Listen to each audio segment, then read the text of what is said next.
I'm going to introduce you to the best kept secret at GYF. It's the ERP Solutions Group. So, and I'm one of the senior managers in the group. My name is Angie McCoy. But how many of you knew we had an ERP Solutions Group or Technology Services Group? Because some of you guys work with us.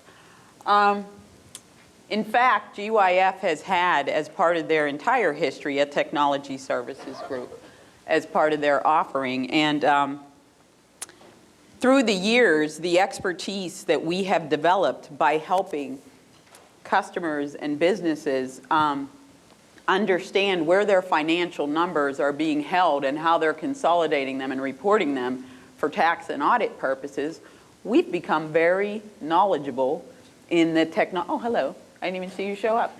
I'm here. We've become very knowledgeable in how business processes function and the applications that can improve your output of that information. So our team actually includes individuals with over 30 years of experience in helping customers with their technologies to run their businesses. And in fact, Cary and I, as well as Rhonda, who basically helps us out, the three of us actually worked together 30 years ago, pre-marriages, pre-kids, and here we find ourselves here today back at Grossman, Yannick, and Ford, continuing to do what we did best back then, which was helping businesses. So the services, actually I'll go back to that, the services that we provide are things that have nothing to do with software or can be specific to software. One of the key things that we provide are business process reviews. So in organizations, sometimes you get so bogged down in your day-to-day processes that to have a fresh look, somebody objectively looking to see are things being run efficiently, can be a real good eye-opener for you. So we offer that as one of our services. And in addition, we help out with any project management for software implementations and upgrades of software and user training, as well as just general business consulting. Over the years, 25 years, we partnered with well-known industry-leading software packages and vendors, including Microsoft, Platinum, Solomon, Great Plains, Infor. Over the last couple years, though, we see that the landscape is just full of so many packages out there that can do ERP and financial solutions for businesses. And for anyone who doesn't know, ERP stands for Enterprise Resource Planning. And it's basically the software that runs your distribution, your logistics, your manufacturing. It's the sales, it's the receivables, it's the payables, it's procurement, it's all of that, in addition to the financials. So every business needs something to do that with. And over the last several decades, there's so many products out there that a couple years ago, we decided let's really focus on leading industry experts in two different facets of technology. The two we settled on were NetSuite, and we're going to talk about NetSuite in a second, as well as Sage. We chose two because one is primarily on-premise, legacy system, and that is the Sage. And how many here have their software in their office on a server running? How many people actually are using their financials and stuff are sitting on a machine somewhere? Okay, that's called a legacy system, and that Sage is the vendor of choice that we chose to partner with for that.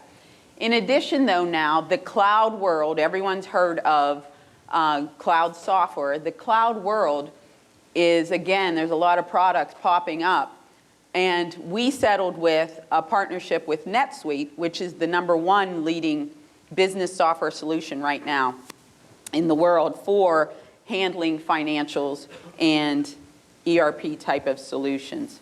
We're going to go into some specifics today, but the reason we put this topic together today, and it's called Get Your Head in the Cloud, is because a lot of people are still shying away with concerns of moving their business truly to the cloud. So the next thing we're going to talk about is what really is the cloud. And Cary's going to add some insight into that. And then we'll do a little more discussion regarding where you are today actually in the cloud. When we think of the cloud, it's not a physical thing. It's really a rather collection of different functionalities, and we can call it servers. These servers can have different functions. We have data servers where databases reside. We may have network servers. We may have application servers where the applications actually reside. The nice thing about it is, from a user standpoint, you don't care. You just want it to work.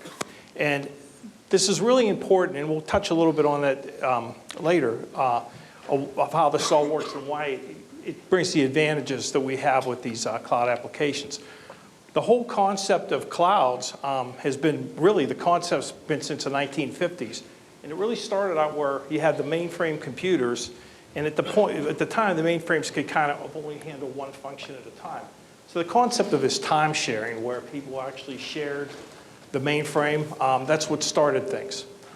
It kind of advanced, and then into the 60s, the ARPANET, which is really the kind of the precursor to the internet as we know it, became pretty relevant. And that continued throughout the 70s, and really until the 90s, it really was not, the whole concept of the cloud really wasn't there because of limited bandwidth. You probably remember dial-up connections. I mean, you had at home, and then it got a little better with the cable, and now you have pretty good speeds. And it's the same thing with the businesses also. So that's really what kind of lifted it off the ground when that connectivity became kind of universal, and the price dropped tremendously. And one real important thing is this is all made possible by something called virtualization. And what virtualization basically is it allows you to create instances of things that they're not really physical instances. We think of a server as a piece of hardware, and we have network cards, and we have disk drives, and we have memory. And what virtualization allows us to do is take multiple hardware and kind of just put the resources, the memory, the networks, everything is kind of pulled where we can now set up virtual environments. So we're kind of sharing this memory and sharing the resources. And what that does for us is allows us to have this kind of expandable, platform as opposed to having just individual servers. So this virtualization concept is really a big part of this. Some of you may have heard of VMware or Hyper-V, which is the Microsoft solution, and that's basically a virtualization platform. So that's, like I said, the whole concept is based on the virtualization. And one fun fact, does anybody know when actual financial packages went to the cloud? Everybody has heard of Larry Ellison and Oracle. In the late 1990s, he and a man named Evan Goldberg decided that they were going to, because cloud was stable, starting to get very stable, and it was becoming much more accessible, the bandwidth, they decided to create the first application that ran an entire business in the cloud, and they called it NetSuite. So Larry Ellison of Oracle fame, he has the Oracle solution, and in addition, he's a heavy investor in cloud software. So why are businesses moving to the cloud? In today's day and age, we're always on the move, right? Who doesn't have, and I've been watching you guys from behind, who doesn't have their phone in their hand looking at it all the time? Well, people are realizing it with a cloud solution and having access to the internet to run your business, you don't have to be in four walls to run that business, right? So more recently, the concept of software as a service, meaning software on demand wherever you're going to be, has really taken hold and has really moved forward much more for businesses. Everybody's in the cloud, right? You all have a Gmail account or you have something, right, that you're using. Your email is in the cloud.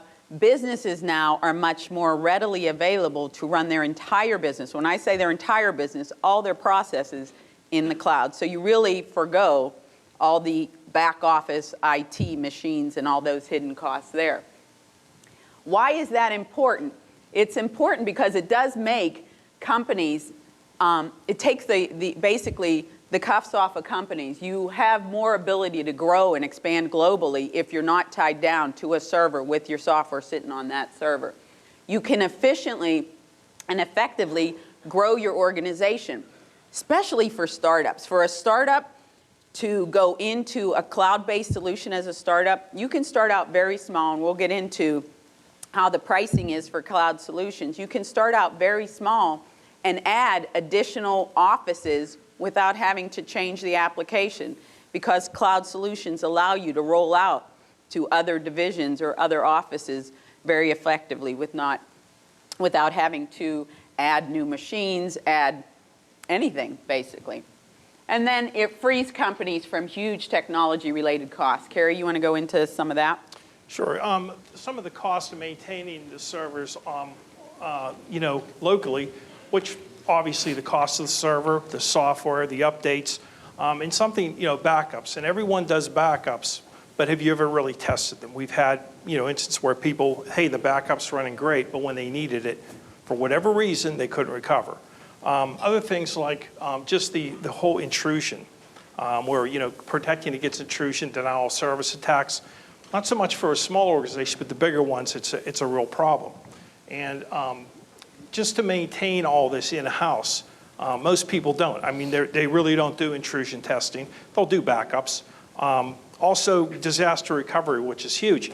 Everyone has a disaster recovery plan, but again, have you tested it? Is it really inclusive? And that's why what you're doing here when you go to the cloud-based, you're turning this over to the experts. So you don't have to worry about the intrusions. You don't have to worry about the downtime. You don't have to worry about the backups. That's what these companies do. They're experts at it. Whereas, you may have, a server, you back it up nightly, so something happens the next day. Sure, you can go back to your backup, but you lost a day's work potentially. Whereas what they're doing here is basically, it's real-time data mirroring. So they can have a server go down. You would never even know it. So that's the point. So you're taking, doing the things that you're not good at or you don't want to pay for, or it's just not practical, and farming out to the experts. And even beyond that, so the hidden costs really are exactly the worry, right? That's an intangible cost. But in addition, it's that actual cost where you have an entire IT staff, and there's all these, if you think of software as an iceberg, right? A legacy or a licensed version of software, you're only seeing the tip of what you're spending on that software. You're not seeing the machine costs, the IT people, the backups that have to occur, all those hidden things that occur, the maintenance for that software, where in going to the cloud, people realize more, they're able to cost out the full solution of the cloud software because there isn't all that under the waterline hidden costs of the technology. So it did take over a decade. Like I said, in the late 90s is when the real first financial application, business application hit the cloud. But all those legacy vendors, the big ones, the SAPs, the Oracles, they all kind of like poo-pooed it, right? It was never going to work. There's no way you can run in real time a business to get the response time that you need to really run your business effectively on the internet, pretty much. Well, over a decade, there were three main concerns that needed to be addressed that these larger legacy-based vendors were using to instill fear in businesses. They would basically turn businesses around who were even considering cloud because they would say, well, who owns your data? If you go to the cloud, you don't have a hard drive in your office with all your data on it. Who actually owns it? How are you sure that cloud is more secure than what you are doing in your office? Can you ensure that your business is going to be able to run and something's not going to happen where it's down for? So all those fears took over a decade to proof out. The data ownership part, reputable cloud application vendors knew that was a big one they had to address because, yeah, your data is sitting in the cloud. But if anybody now has a Gmail account or a Flickr account or whatever, all your data is sitting up there. Your pictures, your mail, is sitting in the cloud. Who owns it? You own it. The deal is the vendors just had to legally put in writing so that any agreements they had that yes, you as the end user own that data. And they worked into their software subscription agreements that you could have access to that data anytime in a particular format. And say, for example, you decide to divorce that vendor as your application provider. Written into these agreements are you do have X number of months to retrieve your data. Once that fear was gone, and Cary's going to get more into the others in a following slide. Once that fear was gone, really people started thinking there's a lot more plus to going to cloud applications to run my business than fears or negative. Did you want to add anything to that? Just on the security, one thing about the security is these vendors will actually do more security. It's more secure than most in-prem implementations. People will take some security measures with firewalls and virus scanning. But again, you know, we talked about they're really doing testing, intrusion testing and things. So in a lot of ways, for most people, that will actually be more secure than an on-prem solution. Okay, so in the mid to late 2000s, cloud computing began evolving as the alternative to legacy systems. As I said before, it proved itself out. The concept, because bandwidth was better, real time. How often now are you not able to be on the internet, right? Everybody has access, whether it's wireless or not, whether you're spending a lot on data or not, you can get to the internet. And more importantly, what people realized is that legacy systems, when you're interacting with end users, like someone in an AP clerk or an AR clerk or somebody at the end user level, some of these legacy systems needed or required a lot of training for an end user to use because they just weren't intuitive, right? As cloud software developed and the graphical user interfaces became more easily accessible to build applications on, the look and feel became intuitive. So what everybody, especially the generation that's grown up with all this technology, anyone who knows how to use any of those online applications, gaming or anything on your phone, they realized with cloud business software, they could develop it such that the look and feel was more intuitive. Training costs went down in training those end users. And so it was much easily to attain acceptance within an organization for these new applications. And again, that last one is the real-time accessibility from anywhere, truly from anywhere. You can run your business on a mobile phone, you can run it from your house. If you have the internet access, you can run your business from anywhere. Basically, on the improved look and feel, one of the things contributed is many of these applications are browser-based. And you can take, you know, the spectrum of people who use computers is pretty broad. Some very technical, some not at all. But everyone knows, everyone uses the internet. Everybody is kind of comfortable with that whole browser setup. And, you know, also deployment costs too. It's basically, we want another user, all we need is a machine with a browser on it. We don't need any software installed. It's that simple. And so, you know how we knew cloud software was really gaining acceptance? You looked at the legacy vendors and you realized they knew, it was time to start developing a legacy application. So all those large on-premise vendors, meaning again, the machine sitting in a business with the software on it, all of those guys started adding on development costs for let's move this thing to the cloud because that's where the demand is going. But they realized this isn't an easy thing to do. Cary's going to get into the details of this in a moment, but a true cloud application cannot be a legacy product that's just plugged in on another server outside of your office. A true cloud application has to be built for the cloud.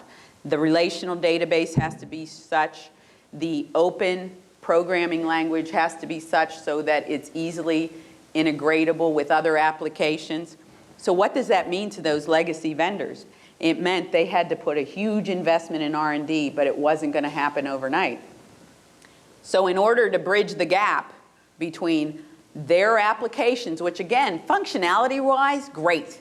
They have great functionality for businesses to run their financials and their, lead the cash process, procure to pay, all that stuff. But the issue was it wasn't sitting on the right platform. So they had to find a way to bridge the gap. And they did that by coming up with what was known as cloud-based or hybrid technology. And the difference is, again, you can take an application and we could put on a server and you can log in, but it's not the same. And one of the things we talked about, virtualization, which I'm going to come back to, and the virtualization is really a great concept because you have these pools of resources, whether it's network cards or memory or disk or CPU power, and the true cloud apps are built to take advantage of virtualization. So, for instance, you may double the amount of users, but it's really not a problem because, again, that's allocated. It's from a shared pool. So it's not like you're setting up another server, another environment. And that's what the really important distinction is between them. And as Angie said, that's what some of the vendors are doing now is they're moving it to, okay, I can access it anywhere, I can log in, but it's truly not. And we're going to talk a little bit about, and the next thing here, about multi-tenancy, which is really another kind of, with virtualization, is a really important concept. And basically, multi-tenancy means that you may have 3 or 4 companies, organizations logged in. They're actually running the same instance of the software, but what distinguishes it is the security and the role-based security. So even though we're all sharing the same instance and we are looking at the same physical database, because of security, I certainly can't see your data, you can't see mine. And that's really one of the basic building blocks of the whole cloud infrastructure. And the deal with the multi-tenancy also comes into play in what's listed here. Everyone is on the same release. How many of you have licensed a software package only to find out in 2 years they came out with a lot more functionality, a lot more stuff, but you had customized your version of it such that you can't make use of the new stuff? Well, with multi-tenancy and with true cloud applications, that goes away because you, as with the multi-tenancy, you are running the same version of that cloud software as somebody down the street, across the country, across the world. On top of the core layer of the cloud application are your customizations, which means every time that vendor in the cloud releases additional functionality, you automatically get it. It's part of your application without affecting your modifications. So you're never out of date. You're always staying up to date with the latest innovations that these vendors are putting into their product. As a cloud vendor, you can create one solid version of a business solution product and add functionality that will allow you to provide vertical industry-specific capabilities. So one core product is running the same for a service business, a software business, a manufacturer, a distribution and logistics business, or a software company. They're all running the exact same application, but layered on top of that application are their industry-specific needs. And so vendors now, because that core product is always being innovative, vendors are pumping out more and more functionality faster in releases. There's no version lock.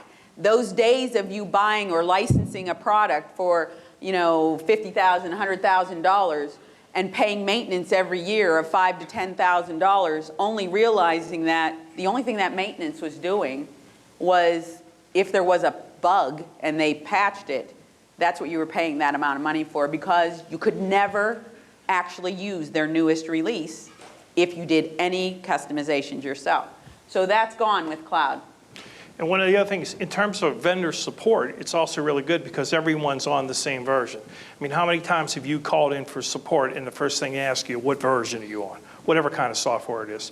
So now they're maintaining just one version everyone's on, so the support becomes more consistent, and it's just a better quality support.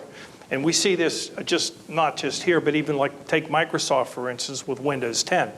They're basically giving it away for the first year because they want to do the same thing. They want you on the latest version, and they don't want to have to support 3 or 4 versions back. It's not efficient for them, and it's not efficient for you. So just as we said in that previous slide, buyer beware when you're considering, if you're going to consider going to the cloud, and eventually you're going to, because that's the way the world's going. All these vendors are eventually going to have a cloud offering. But in considering that, make sure you consider that a true cloud option versus something that's just hosted. And in addition to considering that, it's a strategic investment, and it is going to take a bit of convincing of everyone around within an organization, because it is. But you need to understand that typically in large organizations, a legacy application to be implemented can take years and not months, whereas in the cloud solution, it can happen in months. You can actually implement and deploy in months. It provides the flexibility for businesses to not have to roll the whole thing out at one time. They can do it piecemeal. They can do it division at a time. It's much more strategic that way. And it reduces IT costs dramatically because you don't have to worry about the software. You don't have to worry about security. You don't have to worry about any of that stuff.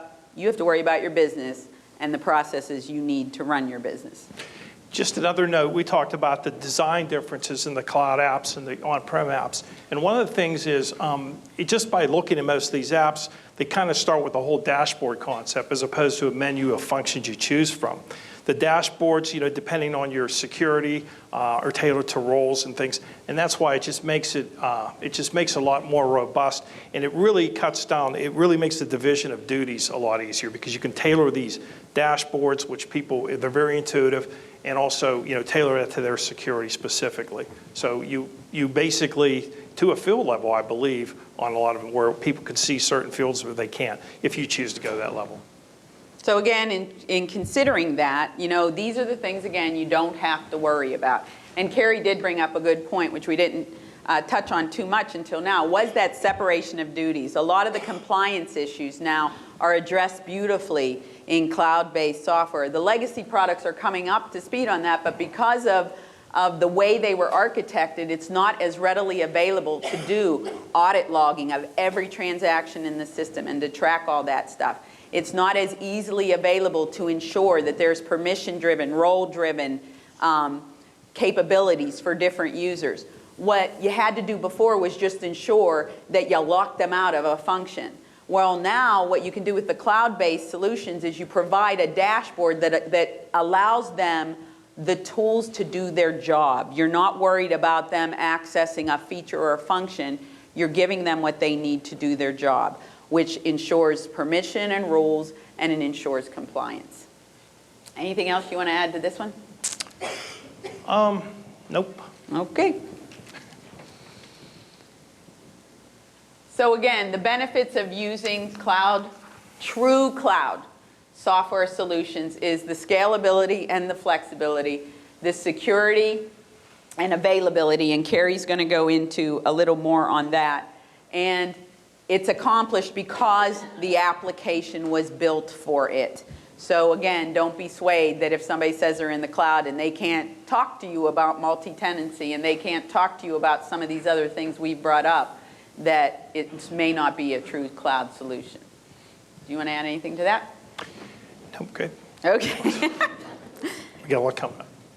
Okay, so let's get into we touched on it, but again, one of the biggest fears with going to the cloud, although we do it every day ourselves, I don't know why our personal information we're comfortable putting in the cloud, but as businesses we're more concerned, right? Everybody has their stuff in the cloud.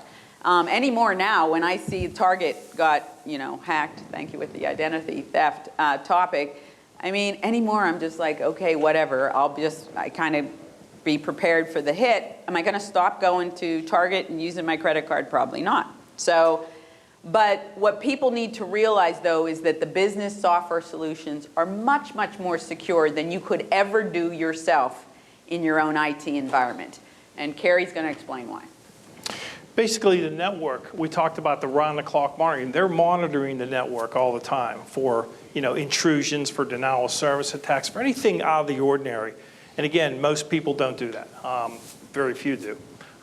They'll conduct scans and penetration tests. They'll try to break it, they'll basically have people try to break into it to see if, where they have holes. And that's really similar, like we talked about, and probably Target's a bad example because they got hacked, but that's similar what these, like the Targets and the Home Depots do. They actually have a pretty sophisticated monitoring and everything, and anything they see, they will act upon. And the same thing they do, they're actually actively trying to hack into it. The basic way to describe all this is it's really proactive, it's not reactive. Generally, people have a problem. I got a virus or someone got into the system, and you react to that. And here they're being proactive. Again, they're the experts, and that's part of the whole package, part of the whole cloud infrastructure. You're not just paying for the the software, you're paying for these other ancillary things that are really important. The data centers are guarded, armed guards, they're surveillance. It's very secure access who can get in. And there are separation of duties, so you really can't have anyone within the data center kind of just taking the whole process through. Things are divided. Yeah, and in addition to that, what Dawn had talked about with, at GYF, if somebody can figure out your birth date, they could go ahead and do identity theft. A lot of these top vendors in the cloud industry, and actually, if you're going to have any success being a cloud application vendor, you better have all this stuff in place. And they're proving out that they do have the security clearance of all personnel. They are paying third parties for penetration tests, and the separation of duties are really clear. Again, breaking this further, the database. The database, there's really no direct access for a user. I mean, the only way a user can access anything on the database is through the actual application itself, which is, again, subject to the business rules and the rule security. So there's no direct access. Virtualized views, basically what that means is that what they are allowed to see is really tightly controlled. Again, I may be able to see something, my security permits me to see it and update it. It maybe permits me to see it only. So this is the whole concept, and that's why we talked about the system being built for the cloud as opposed to on-prem, and that's part of this whole views. The data is encrypted also. So again, even if you were able to get to it, it's probably not going to do you much good. And we touched on the applications, that the applications are set up such that they're role-based for that separation of duty, and there's audit trail logging in everything that you do. So for auditors, it makes it a little easier to see any of that kind of detail. Okay, this is, do you want to go through the encryption? Yeah, the authentication, we call it the two-factor, it can actually be more. But what it basically is, we're used to authentication being as username and a password. But there's other ways to do that. I mean, you all have you forgot your password, you need to go and authenticate with answering your questions. And basically what's happening is when you log on from a certain computer the first time, or a certain PC, it will ask you those questions to verify who you are. It records that. So it basically keeps track. So if you do go to another machine, it's another level of security. So you can't just log in necessarily. Some of them, you can get into the whole IP address, where you can restrict who can log in only from a certain IP address. Most companies, you're going to have a public IP address. Well, you will, certainly, if static. And you can have that actually be used as part of the criteria. So if I go home even and try to log in, I can't. Even though I have the username and the password, everything, I can't, because that address is not one of the authorized addresses. And we've seen where what will happen is people will actually have to log in maybe to a company server in order to even access. It's another level of control. Disaster recovery is huge because there's really a lot of components to this. I mean, it's first of all, you can't get into your building because for whatever reason. That's one level. It may be destroyed. The server could burn. Who knows? Anything. Where in the whole replication thing, in order to do that on site, it's not difficult, I guess, but it's expensive and it's time consuming. Whereas here, the data is replicated and synchronized across various data centers. So even if a data center went down, you would keep working. You may not even notice. You probably wouldn't notice because it is constantly being replicated. Yeah, exactly. It falls over to, and another thing too, the data centers for most of these, they are actually all located in the U.S. So that's that's a big concern also. So again, what we had said was anyone individually as a company, you could do all this stuff. But with these cloud applications and the vendors running these applications, they're doing it for you. They're alleviating the time and the cost for individual customers running applications to have it do it internally. And more importantly is a lot of these things they're doing you would never do on your own. Most people do not do it. They'll back things up, but they don't have a real-time replication or a proven recovery. So you're actually getting more than you would normally do. And we didn't touch on, but we should probably touch on the uptime and the accessibility of everything. Yeah, the uptime is it's over 99% now. Yeah, so that's even another one. So all that fear that it was initially instilled about data ownership and security and accessibility and uptime, really over the last decade or so, the cloud vendors have proved that out, that isn't the case. And in fact, they're more secure than more accessible than legacy systems. Just another thing, and even on the on-prem, you have power issues or internet issues. I mean, these the data centers they're running have multiple, very redundant internet access, and also generators on hand. So they've really minimized the chance of an outage.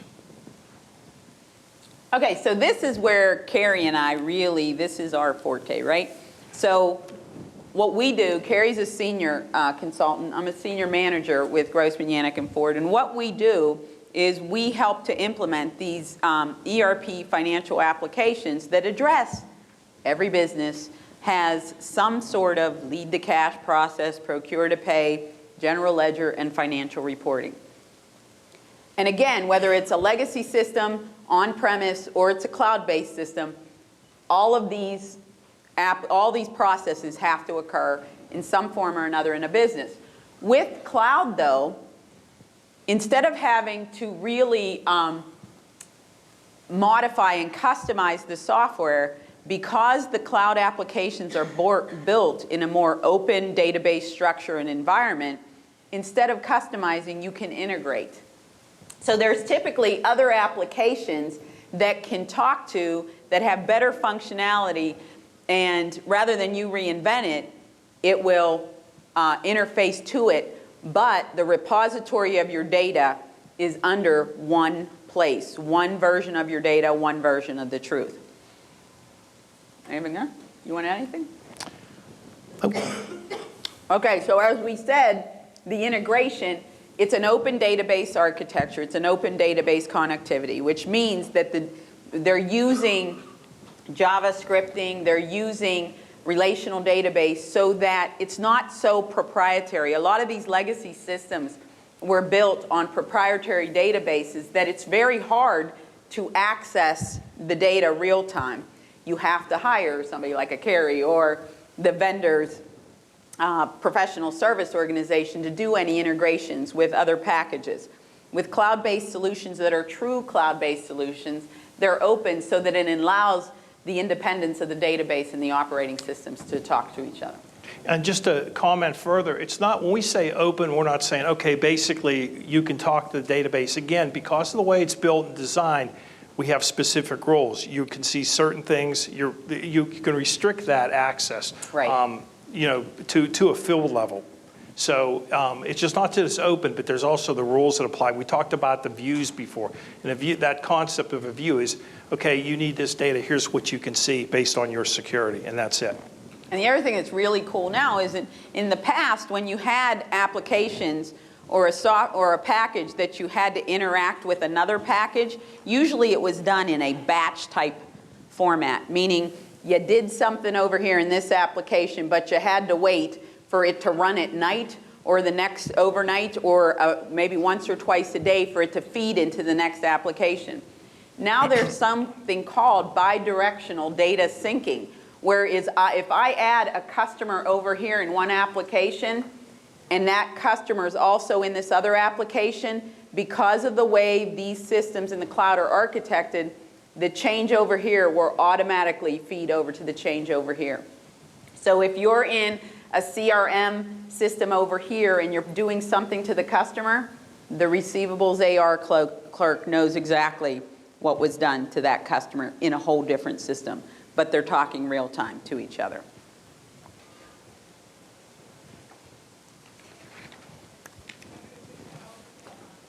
So true cloud applications reduce the difficulty and cost of customizing the application.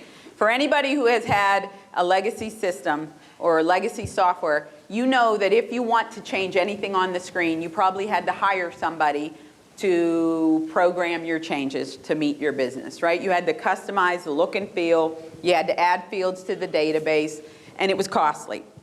With these cloud applications, because they're so intuitive, they built them such that screens and forms, again, lay above the core of the product so that end users, obviously with permission and controls, could change the look and feel of screens.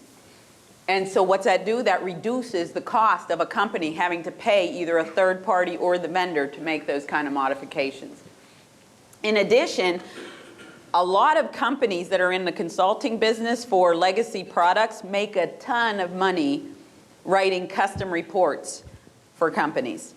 Because in the past, the reporting tools were so complex that you basically needed to know programming in order to create your report.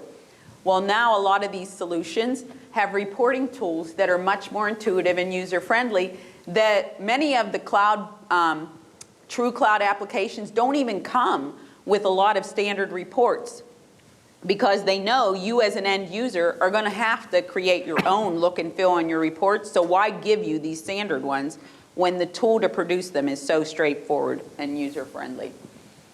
You want anything? Yeah, basically, again, going back to the whole customization thing and the version upgrades. I mean, people will not customize because they know they're kind of locked some out of upgrades. Or if you upgrade and you had to customize, you're still locked out. So that's a really nice concept. The older systems, it just doesn't work that way. But still, if now, after our amazing talk, you say you want to move to the cloud, what should you do now? Well, it is a shift. And it's a shift in 3 levels. It's a shift in pricing, it's a shift in how your IT is viewed within your organization, and it's a shift in mobility. The legacy systems were priced based on a license. You paid one time, you paid maintenance per year, and if you ever wanted to take advantage of additional functionality that they added to the software, you had to pay for it. True cloud software is based on a subscription. So you're paying per month for the software and per user. For companies that are starting up, this is a great way to manage your business, to get in and truly have good financials and good functionality because you probably don't have a lot of users. So it really holds your costs down because you're paying on a per user basis for that software. The same software that you may be running as a startup is the same software that a GoPro is running right now, or the same software that a Williams-Sonoma is running right now. So that's the beauty of that true cloud software is whether you're very small or very large, the product scales. There's no maintenance, also there's no maintenance because again, it's in the cloud, they're doing maintenance, you don't even see it. Because again, you're never touching that core part of the application. So any patches are being done and you don't even have to worry about receiving an email and you have to stop your system and load in the patch or whatever. And there's no cost upgrade because typically these true cloud solutions, they do a couple upgrades a year of functionality. They give their customers a heads up and say, this is what's coming out in functionality in June of 2015.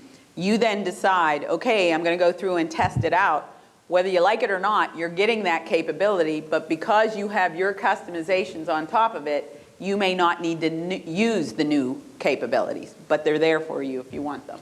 Just to further expand on that, when we talked about, okay, they're going to release a new version and are adding this functionality, I mean, it kind of people are kind of wary of it because even though it looks great and it's going to help us or it may not hurt us, let's put it that way, you don't know. And the whole concept is you actually have a period of time before that functionality is implemented. It's the sandbox. You actually have a place where you can go in and play with the new functionality with your data. So you can test it to make sure nothing bad happens. Because as much as they may improve this or this, it may throw a wrench into something you're doing. And the other thing, what's nice about it is you always want to stay as close to that core system as you can. So even if you have customizations, you may have customized something that you needed that now it's in the release, it's coming up. So what you can do in the sandbox is maybe remove your customization and try to use it just with the core products, and now you're close to the core. Again, we talked about how the customizations come over and the upgrade, but you're still always better off staying as much as you can with the core system. So just to summarize this pricing model thing, if you're ever considering moving from your current application to a cloud application, please do not do an apples to orange comparison on pricing, because a license of a software and maintenance per year may look like it's cheaper on the outset, but again, remember that concept I brought up earlier on about the iceberg? There's all these hidden costs with that legacy software. So pricing really shouldn't be your indicator to say I'm going to stay legacy or go subscription based. It's just one of the components. It's just a different way of pricing. So once you do commit to going to a true cloud, a lot of business opportunities do come up. What we have seen personally is process improvements. Because there is the ability now to automate a lot of approval workflows that businesses have within their organization, people don't have to get up and walk all over the place or call somebody or email them to get an approval, for example, for a bill, right? The workflows are built within the cloud application, and in that dashboard concept, reminders are shown up that you have to do something in order for something else to happen, right? So process improvements are occurring. People don't realize how much time is wasted just trying to get something as simple as either a bill approved or a check approved or whatever. A lot of that can be automated. We've mentioned it several times so far, but that separation of duties and auditing, especially if you're planning to go public with your organization, you're going to be really looked at to see if you do have true separation of duties and you do have audit trails for people touching your data. And a lot of these cloud solutions do have that. The real-time access from anywhere, we mentioned it many times, it's either from your phone, from your home, from wherever, because you're accessing it over the web. Controlled though. So that shouldn't put any fear in you. There is real-time access from anywhere, but only if you're given permission to do that. And I mentioned it briefly before, the one version of the truth, in fact, is that all of your data is in one database architecture. You're not holding customers over here, and duplications of things everywhere. The cloud solution can hold all the data in one place. And ultimately, if you're in a business, you want to focus on your business and not worry about the software that's running the business. You want that confidence that the software that's running the business is going to do its job and you don't have to worry about it. Do you want to talk on this one? Sure. Basically, with some other trends emerging, and these tools that are being built now, a lot of especially report writers, are really built now to just interface and have that whole open database connectivity thing, and to work with these real-time, real-time software. And same with the business process that once were, outsourced or brought in-house. Payroll's a good example. Everyone went to ADP or Paychecks, whatever. A lot of that's coming back in now. And it's kind of a nice model because part of the problems with payroll especially was the fact that payroll wasn't the problem, it was all the tax filings and everything else. And now you have the best of both. You basically can log into this cloud app, do your payroll, but they take care of everything else. So that's starting to come back now. And the other trend, obviously, you guys probably, most of you maybe now, or have already migrated your email to the cloud for your business. That's really the leading edge of a lot of businesses then starting to consider moving their entire business applications to the cloud.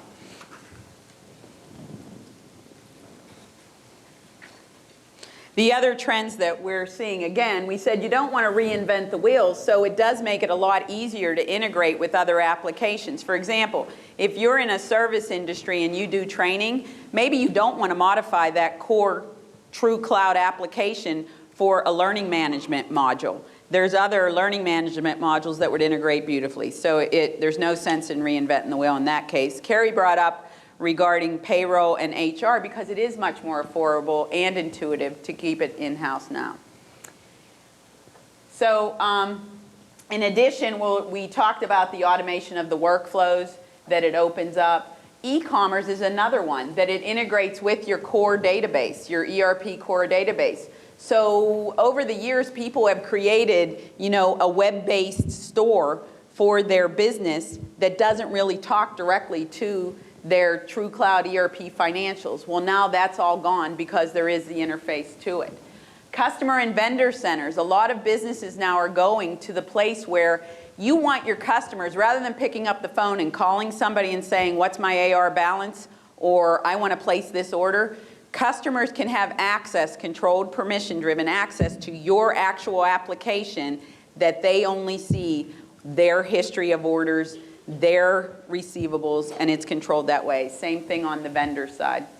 And for anyone that's here with nonprofits, what we are finding is nonprofits now are really looking at not just specific nonprofit software, but they're actually looking at true ERP financial softwares to run their nonprofit, because in order for them to address the needs of their board, they need to be able to have good data to present to that board. A lot of the nonprofit softwares that are out there are more driven for donors, and they don't provide that true financial statement analysis that's needed to present the boards.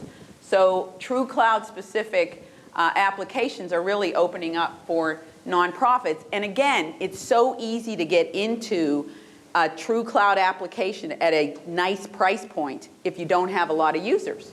So it's much more affordable than it used to be. So in summary, Pittsburgh, as with a lot of things, are very conservative. So the legacy world of software and on-premise software is still alive and well in Pittsburgh. But we are seeing signs that embracing and going to true cloud applications is happening.